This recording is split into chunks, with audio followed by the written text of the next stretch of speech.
value system of our family, and certainly the theology of my father, has always been like, how deep is your intimacy?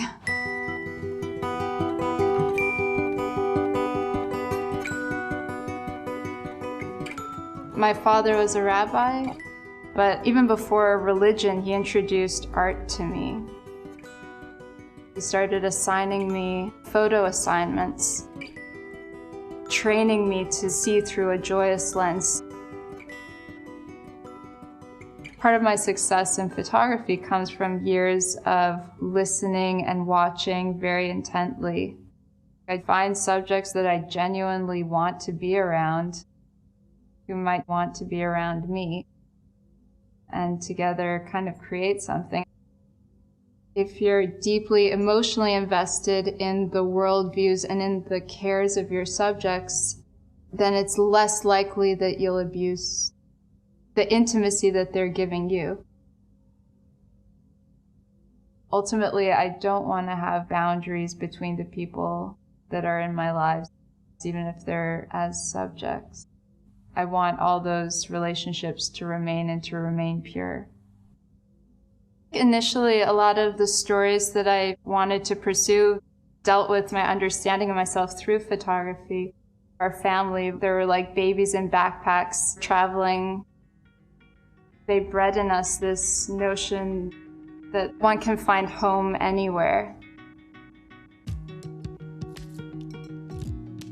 I was always attracted towards nomadic worlds. They felt like the people that I was interested in being friends with.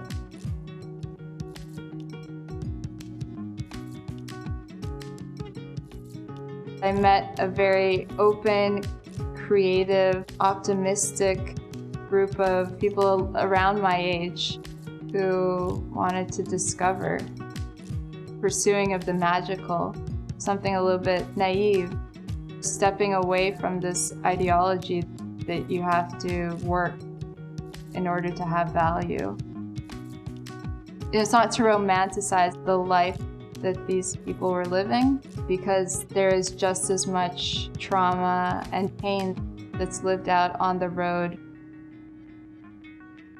Parents sometimes label young people as being extremely deviant, but I think they're just brewing new cultures.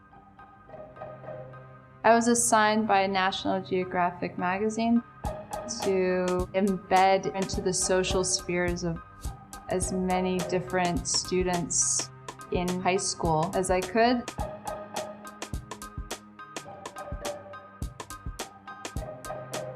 One thing that struck me was just how much energy exists in that age group that's funneled into creative explosions.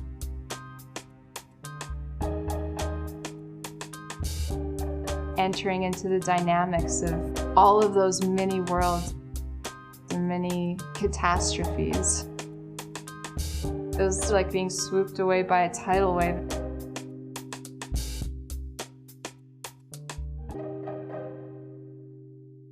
The first major story that I did in any sort of professional capacity was the Israeli withdrawal from Gaza. I was 17 at the time.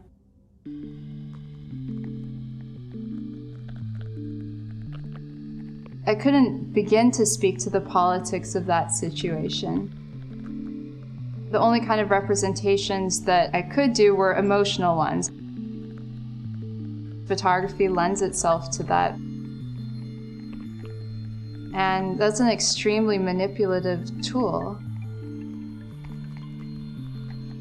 I've taken many images where later on down the road, when I have more information, I don't necessarily stand by the message of the image. I might stand by the light, or the aesthetics, or the angle, or the emotion.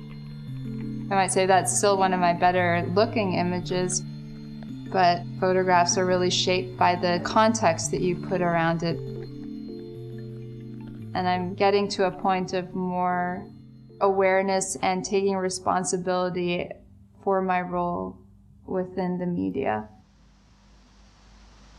grappling with these questions consciously and not just passively.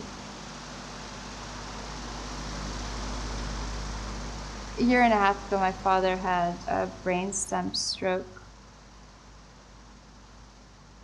His mind was kept intact, but he was paralyzed from the eyes down. I lived with him in the hospital for 4 months following the stroke, transcribing everything that he wanted to say. We would communicate through blinking. He continued to write sermons. It could take us 10 hours to communicate one sermon, and that's letter by letter, piecing it together, twitch by twitch, muscle by muscle.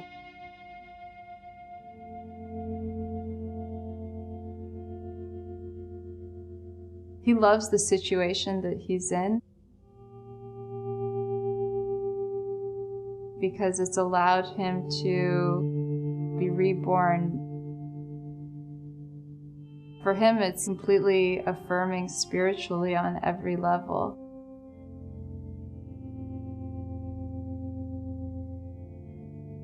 We just entered into this slow, meditative dimension. Most of the stories I've done in the past doesn't really have anything to do with me. This is the first time that I'm really finding my own photographic voice. I'm just beginning on that trajectory.